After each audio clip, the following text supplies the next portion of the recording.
Oi pessoal, estamos aqui de volta em mais um episódio do Conversas com o Médico com o Dr. Salomão. Tudo bem, doutor? Tudo bem. Então, tá bom.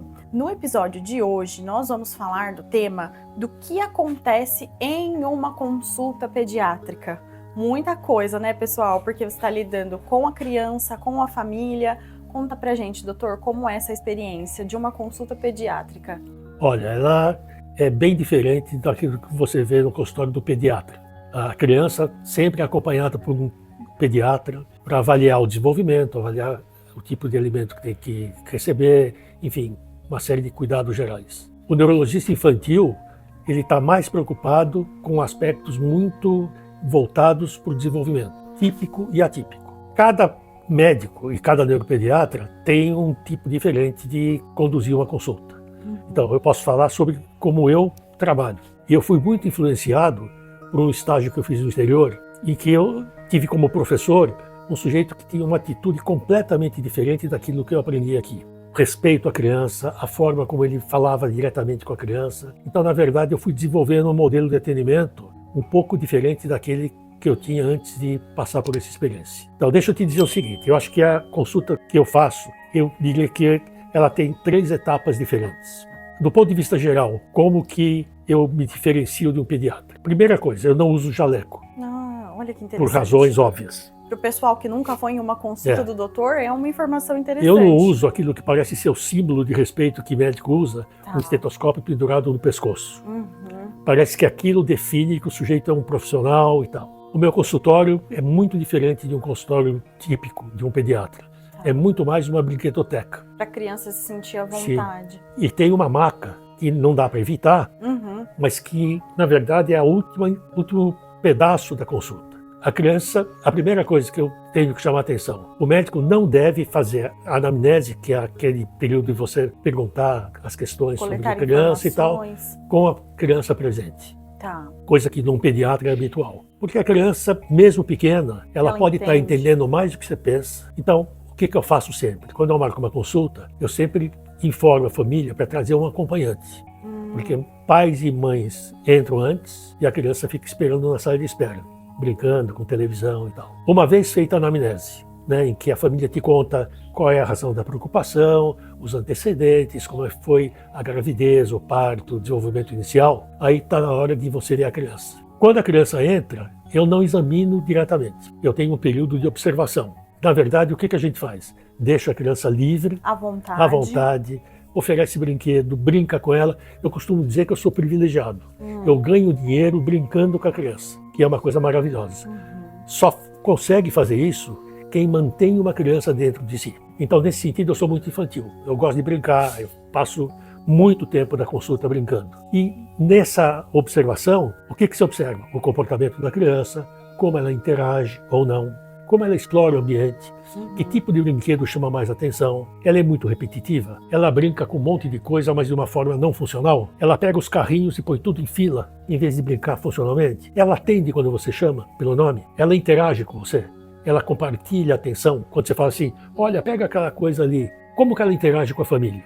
Como que a família interage com ela? E aí você já começa a ver qualidades da criança e a dinâmica familiar. Então, pais muito ansiosos que tentam falar pela criança, mães muito ansiosas que tentam, de uma certa forma, diminuir as queixas.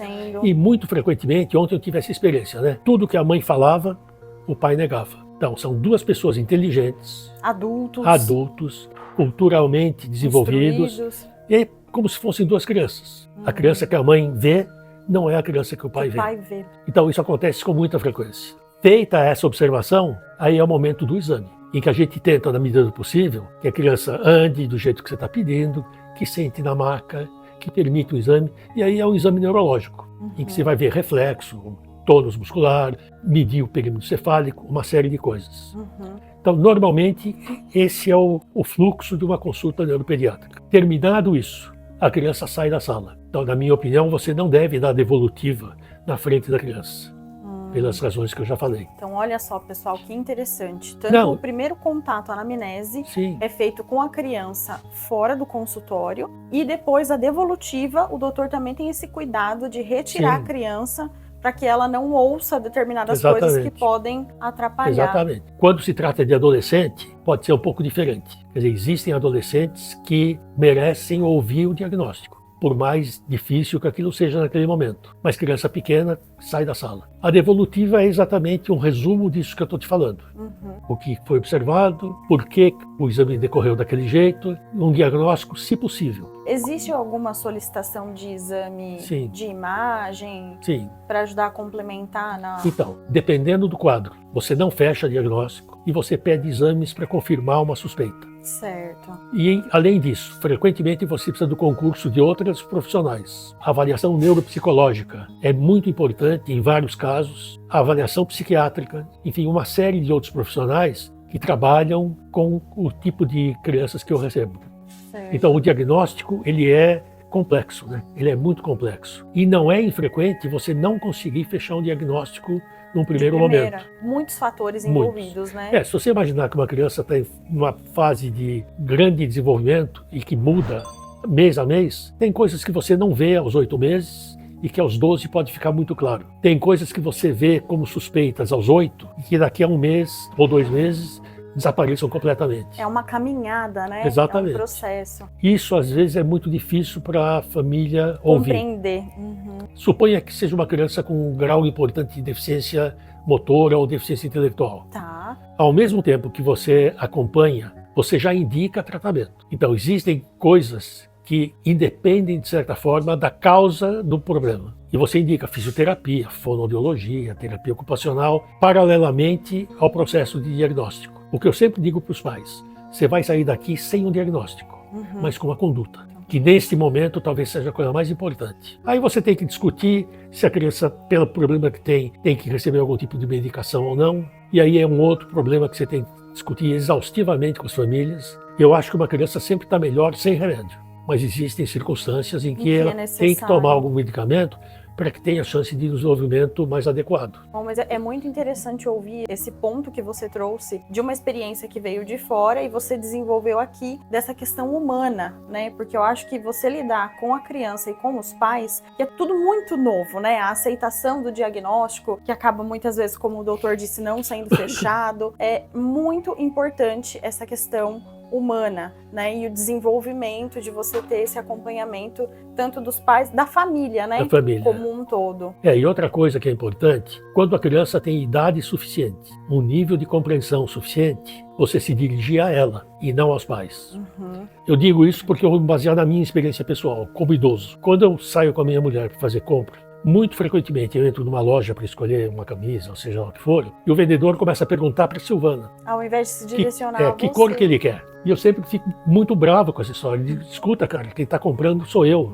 Eu estou aqui. Fala comigo.